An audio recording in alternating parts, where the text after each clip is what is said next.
Good morning, students. Today we are going to learn 2.3 poem The Worm for Standard 8. The poem was composed by Thomas Gisborne, who was born on 31st October 1758. He passed away on 24th March 1846.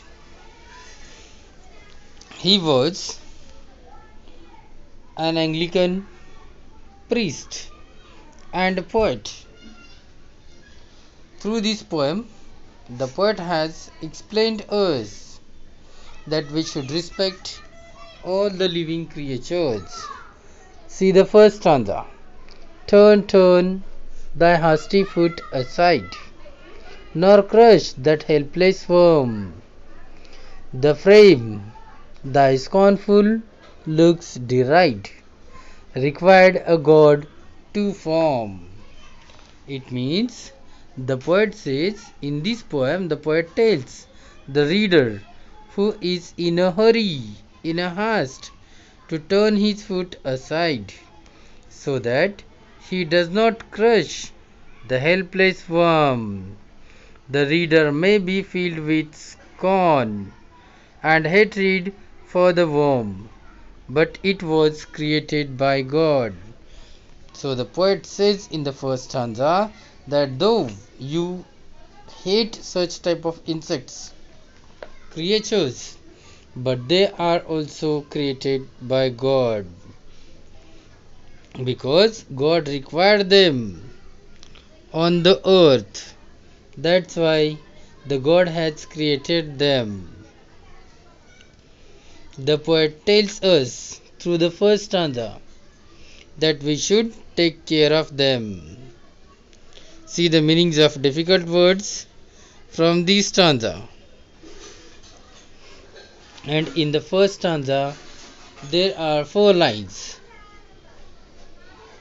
And there are 2 rhyming pairs. The first rhyming pair is aside and deride. The second rhyming pair is worm and form. Through the second stanza, the poet says, the common lord of all that move, means of all the creatures who can move, there is a common lord, from whom thy being flowed.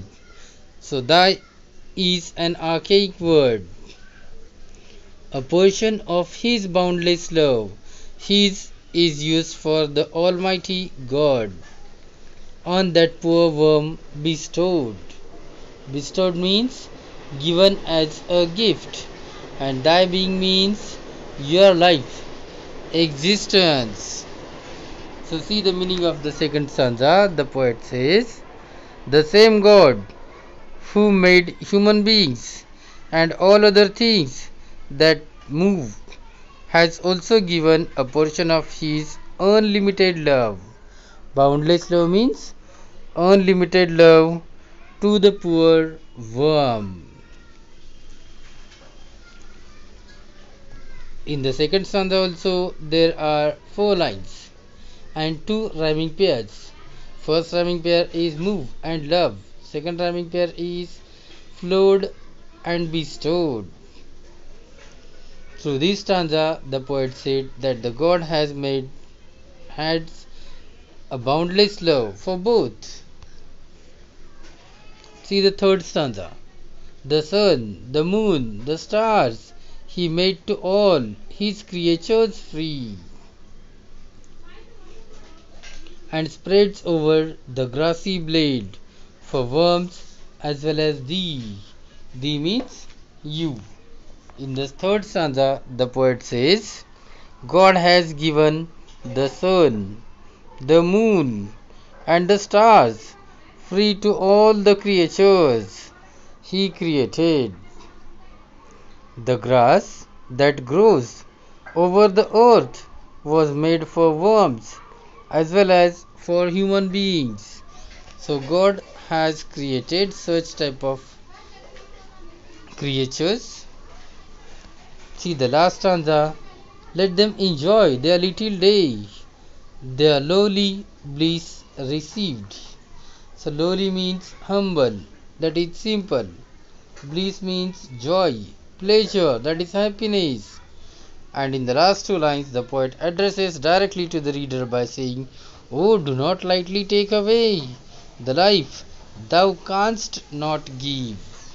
So thou means you. It is also an archaic word. Canst means can.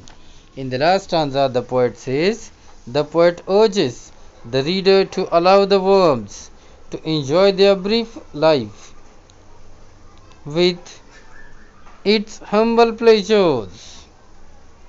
He tells us not to take away a life which we cannot give. So, at the end, through this poem, the poet gives us the message: we should respect and protect all forms of life. All forms of life, however, they are ugly, tiny, huge, intelligent, etc. All of them were lovingly created by the Almighty God with a particular purpose. So we should respect them.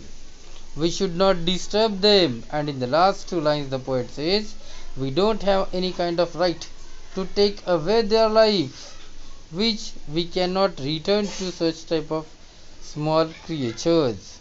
So the poet has said that not to disturb them without any particular purpose. We should not disturb them, we should not increase their difficulties.